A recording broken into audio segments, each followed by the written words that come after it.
Deuxième de la Serie A à la trêve pour la Coupe du Monde, le Milan AC pense déjà à la prochaine fenêtre des transferts.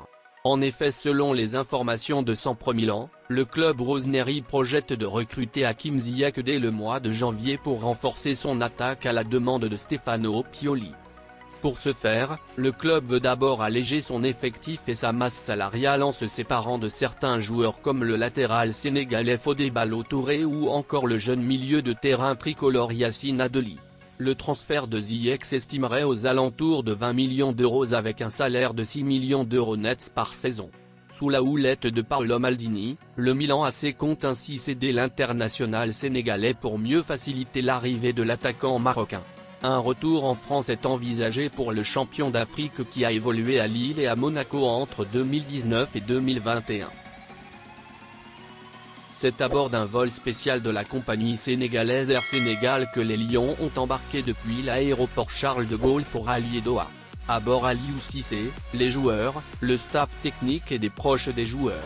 Il faut noter que pour cette campagne, le budget prévoit de prendre en charge 2 personnes pour chaque joueur. Certains y sont déjà.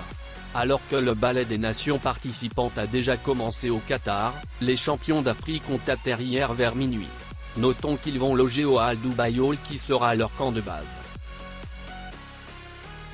Chelsea s'est de nouveau incliné ce samedi, contre Newcastle, 1-0, et cela n'a pas du tout plu au défenseur central des Blues Kalidou Koulibaly. En effet, l'international sénégalais s'est montré très frustré par la position occupée par Chelsea, qui n'est que 8e de Premier League, et se sent le premier responsable, au même titre que ses coéquipiers. Ça fait mal, on était venu ici pour prendre 3 points, affirme-t-il au micro de Canal+. On savait qu'ils étaient dans un bon moment, qu'ils mettent de l'intensité et que surtout à domicile ils ont leur public derrière eux. Donc on savait que ça allait être très difficile pour nous. Malheureusement on a beaucoup de blessés et nous qui étions présents aujourd'hui ne sommes pas dans un bon moment, ajoute-t-il, alors que Loftus-Cheek et Azpilicueta ont dû abandonner la partie à cause de blessures. Le break arrive au bon moment pour nous, on a besoin de recharger les batteries, penser à autre chose et revenir après le mondial avec une autre mentalité. Et il conclut, aujourd'hui Chelsea n'est pas à sa place et les seuls fautifs c'est nous. Donc on doit se regarder dans les yeux et continuer à travailler pour remettre Chelsea à sa place.